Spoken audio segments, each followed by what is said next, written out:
মোদি সাহেব শুনে রাখো, যদি সীমান্ত একটারে গুলি করে মারা হয় 40টা ওই জায়গা দাঁড়িয়ে যাবে। তোমার কাছে আমরা মাথা নত করবো না।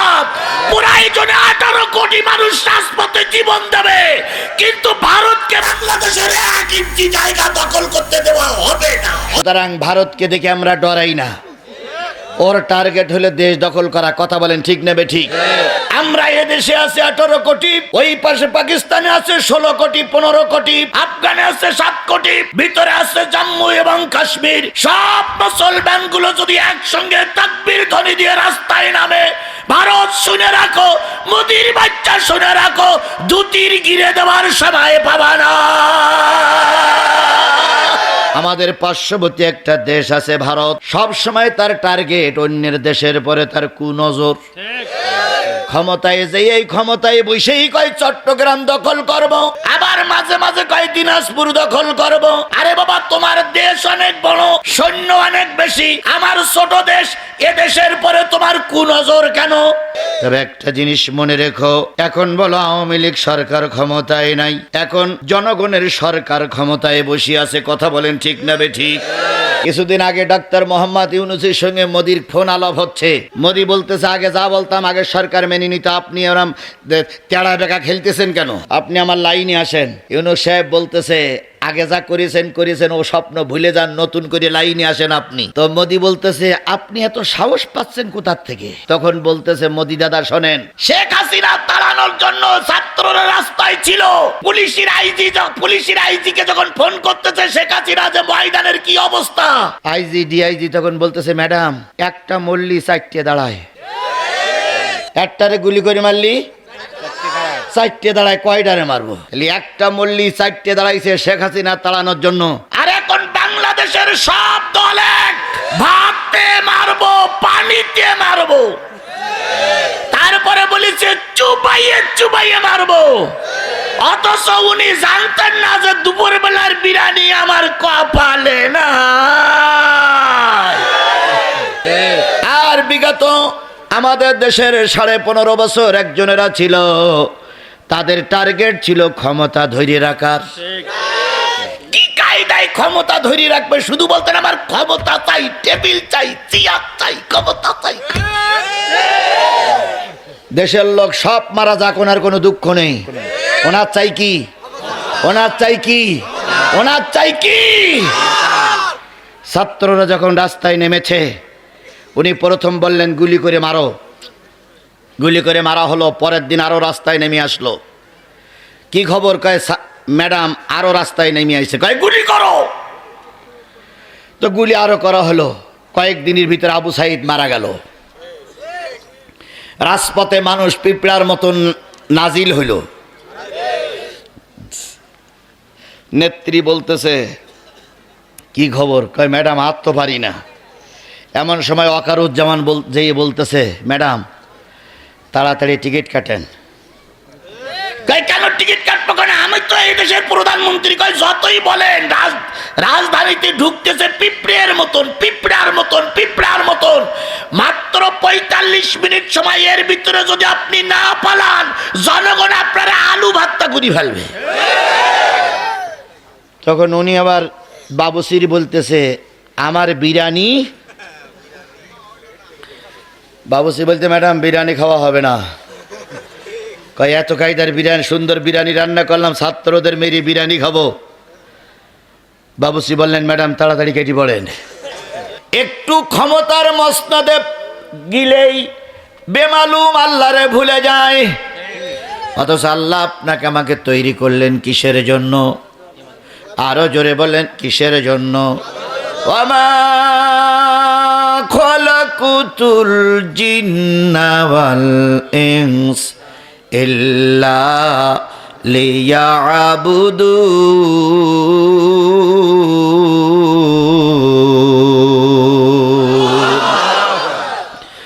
আমি মানুষ আর জিনকে শুধুমাত্র কিসের জন্য তৈরি করেছি? ইবাদত করার জন্য। কার ইবাদত? কোন জায়গায়? সব জায়গায় গোলামি চলবে কার? কিন্তু আপনি আমি একটু সুস্থ থাকলে, একটু আরামে থাকলে আল্লাহরে বেমালুম ভুলে যাই। যে কায়দায় হোক ক্ষমতায় গেছেন, তাই সে যে কায়দায় হোক, যেই প্রথম জাতীয় সংসদে যেই আপনি বসেছেন, রাষ্ট্রপতির ভাষণের পরে আপনাকে সময় দেওয়া হলো 20 মিনিট। আপনি খোকসার থেকে গেছেন, কুষ্টিয়ার থেকে গেছেন, মাগুরার থেকে গেছেন, যেখান থেকে গেছেন, দাঁড়িয়েই বলতেছে, মাননীয় স্পিকার আপনাকে ধন্যবাদ, আপনি আমাকে সময় দিয়েছেন, এই জন্য আপনাকে ধন্যবাদ। স্মরণ করছি সর্বকালের সর্বশ্রেষ্ঠ বাঙালি জাতির পিতা মরহুম মুজিবুর রহমানকে। স্মরণ করছি বাংলাদেশের মানস কন্যা পালাইনে নেত্রীকে। তারপরে স্মরণ করছি এলাকার মানুষকে যারা আমাকে এই জাতীয় সংসদে পাঠিয়েছে। কথা বলতে বলতে 19 মিনিট পার হয়ে গেল। 1 মিনিট এলাকার কিছু কার্যকলাপ দাবি দেওয়া ছেড়ে দিয়ে বলে দিয়ে আপনি নেমে আসলেন। একটা বারের জন্য মুখ থেকে উচ্চারিত হলো না, আমার সমাজে কোনো নাম পরিচয় ছিল না। আল্লাহ তুমি দয়া করে যে কায়দায় হোক জাতীয় সংসদে এনেছো, তোমার শুকরিয়া আদায় করছি, আলহামদুলিল্লাহ। 20 মিনিটের ভিতরে একটা বারের জন্য নামটা মুখে উচ্চারিত হলো না। আল্লাহ বলল, বান্দা তুই গেছিস জাতীয় সংসদে, বিরাট একটা নেতা হয়ে গেছিস, ফুলের মালা তোর গলায় অনেক পরানো হলো। আগে ছিলে স্যান্ডেল পায়ে, এখন চামড়ার জুতো পায়ে দিয়েছ। আগে ছিলে সাইকেল, এখন পাজারু গাড়ি চড়ো। আল্লাহর শুকরিয়া আদায় করো। শুকরিয়া আদায় করলে না, ফুলের মালা পেয়ে সব ভুলে গেলে। আল্লাহ বলতেছে, বান্দা তুই আজকে আমারে ভুলে গেলি, যারা তোর পরাইছে ফুলের মালা, অল্প কিছুদিনের মধ্যে ওরা পরাবে তোর গলায় জুতোর মালা। হয়েছে না হয়নি? এই কথা বলেন, হয়েছে না হয়নি? যারা অহংকার করে বলতো আমরা পালাই না, আমরা পালাবো না, আমরা পালানো জাত নই। বাংলাদেশের কোন সরকার প্রধান ক্ষমতার থেকে নেমে দেশ ছেড়ে পালিয়ে যায়নি।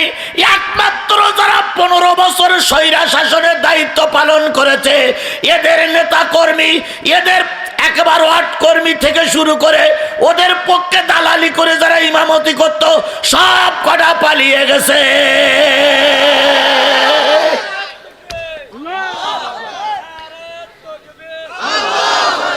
কথাটা ঠিক বললাম না বেঠিক বললাম? তাহলে সুখে থাকি, দুঃখে থাকি, বিপদে থাকি, মুসিবতে থাকি, আনন্দে থাকি, বেদনায় থাকি, শুকরিয়া আদায় করব কার? আরো জোরে বলেন, শুকরিয়া আদায় করব কার? তাহলে আজকের এই বিশাল জনতা আমরা এসেছি কিসের মাহফিলে? কে আসার তৌফিক দিলেন? সেই আল্লাহর শুকরিয়াটা আসতে না জোরে, কারোর জবান বন্ধ থাকবে না, সকলে মিলে বলছি আলহামদুলিল্লাহ। কার শুকরিয়া আদায় করলাম? খুশি হলো কে? আর আলহামদুলিল্লাহ এই শব্দটা মেনে নিতে পারে না, গ্রহণ করতে পারে না, সহ্য করতে পারে না, তিনি কে? শয়তান। কে এই মজলিসে আছে? আছে? আছে? দেখাই দেন তো, আমি জীবনে কোনোদিন শয়তান দেখি না, আজকে দেখে যাই।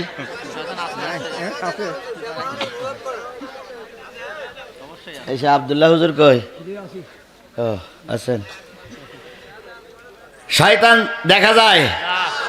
আপনারা বললেন যে আছে। মাহফিলি বসেও মিথ্যে কথা। শয়তান আছে? এখনো বলে আছে। এখানেও শয়তান কোথার থেকে আসবে বলুন তো? আমি দিয়ে মাগরিবের পরে তো কয়জন বক্তা ওয়াজ করেছে? 4-5 জন, সবাই আউযুবিল্লাহ পড়িনি। তা শয়তান তাড়াইনে দোয়া কি? শয়তান তাড়াইনে দোয়া কি? আউযুবিল্লাহি মিনাশ শাইতানির রাজিম। তাহলে সব বক্তারা শয়তান তাড়াইনে দোয়া পড়লো, তাহলে শয়তান কোন জায়গাতে থাকলো? তারপরেও আছে, আছে, আছে, আছে, আছে, আছে, আছে। আচ্ছা বলুন তো, এই জায়গার দাম বেশি না মসজিদের দাম বেশি? মসজিদে কি শয়তান থাকে? থাকে। যদি নাই থাকবে তো জুতো চুরি করে কারা? আপনাদের এদিকে মসজিদে চুরি হয়, তাহলে শয়তান ওখানেও থাকে, এখানেও বুঝবেন কি করে? আলহামদুলিল্লাহ বললে খুশি হয় কে? আর আলহামদুলিল্লাহ মেনে নেয় না কে? এবার আলহামদুলিল্লাহ বলার সময় ডাইনে বামে সামনের দিক তাকাবেন। যদি জবান না খোলে পিছন দিক থেকে দুই বগলে তখন হাত দেবেন, দিয়ে উঁচু করে ধরবেন, বলবেন হুজুর মাল পাওয়া গেছে। বলতে পারবেন না? বলতে পারবেন না? এবার একটু ডাইনে বামে সামনে তাকিয়ে মালিকের শুকরিয়া আদায় করছি, আলহামদুলিল্লাহ। আছে শয়তান? এবার পালিয়ে চলে গেছে। আল্লাহ আমাদের শেষ পর্যন্ত কবুল করুক। বিশ্ব মানবতার শ্রেষ্ঠ বন্ধু, সমস্ত নবী রাসূলদের শ্রেষ্ঠ রাসূল, আমাদের প্রিয় ভাজন নেতা, যার সুপারিশ ছাড়া কোনো মানুষ জান্নাতে যেতে পারবে না, সেই নন্দিত নেতার নামে দুরূদ আর সালাম সবাই বলছি সাল্লাল্লাহু আলাইহি ওয়াসাল্লাম। আল্লাহ বলতেছেন ওয়া ইন্নাকা লালা খুলুকিন আযীম।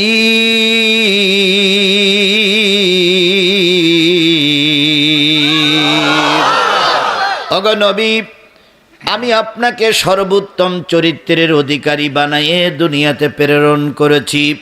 বলুন তো নবীর চাইতে ভালো মানুষ আর সমাজে কেউ ছিল? নবীর চাইতে ভালো মানুষ সমাজে আর কেউ আছে? নবীর চাইতে ভালো মানুষ কিয়ামত পর্যন্ত যদি তালাশ করা হয়, দুর্ভিক্ষণ অনুবীক্ষণ যন্ত্র সব নষ্ট হয়ে যাবে। নবীর চাইতে ভালো মানুষ তালাশ করে পাওয়া যাবে না। সেই নবী ধর্ম প্রচার করার জন্য মার খেয়েছেন না খাননি? জেল খেটেছেন না খাটেননি? মক্কা থেকে হিজরত করে মদিনায় যেতে হয়েছে না হয়নি? তায়েফের ময়দানে রক্ত দেওয়া লেগেছে না লাগেনি? তাহলে সেই নবীর ধর্ম পালন করার জন্য নবীকে মার খেতে হয়েছে। তুমি আর আমি একই ধর্মের কথা বলি, কিছুই হয় না, জেলও হয় না, মাইরও হয় না, কেউ বেকাসুকি তাকায় না। তাহলে বুঝতে হবে নবীর ধর্ম প্রচার আর তোমার আমার ধর্মের প্রচার, নবীর কালেমা আর তোমার আমার কালেমা এক হচ্ছে না।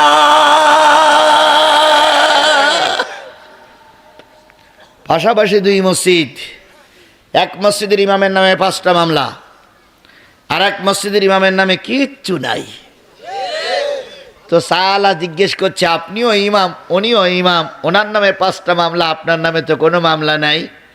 তখন যে পাগড়িওয়ালার নামে মামলা নেই উনি মিসকে হাসতে স্যার বলতেছে, আমি একটু বুদ্ধি শুদ্ধি করে চলি, এই জন্যই আমার কিচ্ছু হয় না। এইরাম বুদ্ধি শুদ্ধি করে বাইন মাসের মতন প্যাঁচ কাটাই চলে গেছে, এরকম হুজুর আছে না নাই? ছিল না নাই? ওই হুজুরগুলো বিগত 15.5 বছর মোটে মুখ খুলিনি। যেই না দেশের পরিবর্তন হয়েছে, আরে বাবা, মসজিদের মেম্বারের পরে সাইদি ছাড়া কোনো কথা নাই, জামাত ইসলাম দিন কায়েম ছাড়া কোনো কথা নাই। তারপরে বড় বড় মাহফিলগুলো এমন কথা বলতেছে মনে হয় টেবিল ফেটেই গেল। দেখে শুনে মনে হয় ওরা সব রাজমিস্ত্রি আর আমরা হলাম জোগাড়িয়ে। কি কথা বলেন, কথা বলেন, কথা বলেন। সুতরাং নবীর চেয়ে উত্তম চরিত্রের মানুষ কেউ ছিল না। তারপরে নবীর মার খাওয়া লেগেছে না লাগেনি? ও আমার বন্ধুরা, সারাটা জীবন আল্লাহর নবী উম্মতের জন্যই কেঁদেছে। এত কিছু করার পরে নবী যখন ক্ষমতায় এসেছেন, নবী সবাইকে আল্লাহর রাস্তায় মাফ করে দিয়েছেন। আর তোমার আমার ভিতর থেকে যারা সরকার গঠন করেছে, ক্ষমতায় গিয়েছে, ক্ষমতায় যাওয়ার পরেই বলেছে, পক্ষান্তরে আমার নবী ছিলেন মানবতার কল্যাণের জন্য। কথা বলেন ঠিক না ঠিক? আমার নবী যখন পৃথিবীতে এসেছিলেন, সেই মাসটা ছিল কোন মাস? আর একটু জোরে বলেন, কোন মাস? কি বার? যখন তিনি পৃথিবীতে এসেছিলেন তখন রাত না দিন? দিনও নয় রাতও নয়, রাত শেষ হয়ে যায়নি, দিনের সূর্য এখনো মাথা উঁচু করে উকি মেরে দাঁড়ায়নি। এমন সময় বিশ্বের সবচেয়ে ভালো মানুষটি, বিশ্বের সর্বশ্রেষ্ঠ মানুষটি দুনিয়ার মুখ দেখলে আমেনার বুক জুড়ে, আমেনার কোল জুড়ে চাঁদের মতন ফুটফুটে একটা সন্তান দুনিয়ায় নাজিল হলো। আল্লাহর নবী যখন পৃথিবীতে এসেছিলেন, ও আমার কুষ্টিয়ার মুসলমানেরা, নবীর ঘরে লণ্ঠন জ্বালানোর মতন তেল ছিল না। উম্মে হানির বাড়ি ছিল একটু দূরে। উম্মে হানি সংবাদ পাইলেন আব্দুল্লাহর কলিজার টুকরা আমেনার পুতুলি, নয়নের পুতুলি দুনিয়া এসেছে। উম্মে হানি এসে বললেন, ও ভাবিজান, ঘরটা অন্ধকার কেন? আমেনা বললেন, বুবুজান, নবীজি এসেছেন। নবীর চেহারার দিকে তাকায়ে দেখলাম চাঁদের চাইতে মুখটা খুব উজ্জ্বল, কিন্তু ঘরে আলো জ্বালাবো একটুও তেল নাই।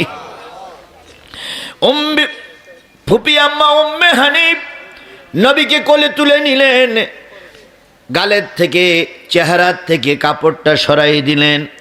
নবীজির চেহারায় যে আলো হয়েছে, সেই আলোয় অন্ধকার ঘরটা আলোকময় হয়ে গেছে। উম্মে হানি বলেন, আমি নবীকে বুকের ভিতরে নিয়ে দুই গালে দুটো চুমা দিলাম।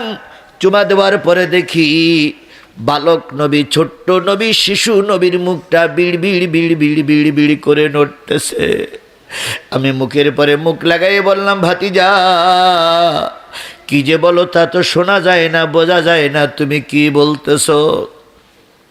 নবীজি যখন একটু বড় হয়ে গেল, উম্মে হানি তখন বেঁচে ছিলেন। উম্মে হানি নবীকে বুকের ভিতরে জড়াই ধরে বলেছিলেন, ভাতিজা, জন্মের পরে কি বলেছিলে? নবী তখন ফুপি আম্মার গলা জড়াই ধরে বলেছিলেন, ফুপি আম্মা, জন্মের পরে কেঁদেছিলাম, রব্বি হাবলি উম্মতি, আয় আল্লাহ, আমার গুনাহগার উম্মত গুলোরে মাফ করে দাও। কেউ কাঁদে দেশের জন্য, কেউ কাঁদে ক্ষমতার জন্য, আর তোমার আমার নবী কাঁদেছেন কাদের জন্য? আরো একটু জোরে বলেন, কাদের জন্য? আমরা কি সেই নবীর উম্মত? এই কথা বলেন, আমরা কি সেই নবীর উম্মত? যদি সেই নবীর উম্মত হই, কোরআনের মাহফিল চলছে ময়দানে, তোমরা রাস্তায় কেন? সেই নবীর উম্মত যদি হও, হাজারো মানুষ কোরআন শুনতেছে, তুমি রাস্তায় ঘুরে বেড়াচ্ছ, লিখে রাখো, নবীর সুপারিশ কপালে জুটবে না। এবার বলুন তো, আল্লাহর নবী দিন প্রচারের জন্য উহুদের ময়দানে গিয়েছিলেন না যান নাই? এবার বলুন, রসুল উহুদের ময়দানে মারি খেয়েছেন না খাননি? রসুলের হেলমেট ভেঙে কড়া ভিতরে ঢুকেছে না ঢুকিনি? রসুল এই কাপড়ের জামা খুলে লোহার জামা পরেছিলেন না পরেননি? রসুল এই কাপড়ের টুপি খুলে লোহার টুপি পরেছেন না পরেননি? তাহলে রসুল যদি দিন কায়েমের জন্য লোহার টুপি পরে থাকে, রসুল যদি দিন প্রতিষ্ঠার জন্য কাপড়ের জামা খুলে লোহার জামা পরে থাকে, ও আমার দিনী ভাইরা, মুসলমানেরা জেনে রেখো, যদি প্রয়োজন হয় কাপড়ের টুপি খুলে তোমাকে লোহার জামা পরা লাগবে। যদি প্রয়োজন হয় কাপড়ের জামা খুলে তোমাকে লোহার জামা পরা লাগবে, তবুও ময়দান বাতিলের কাছে ছেড়ে দেওয়া যাবে না।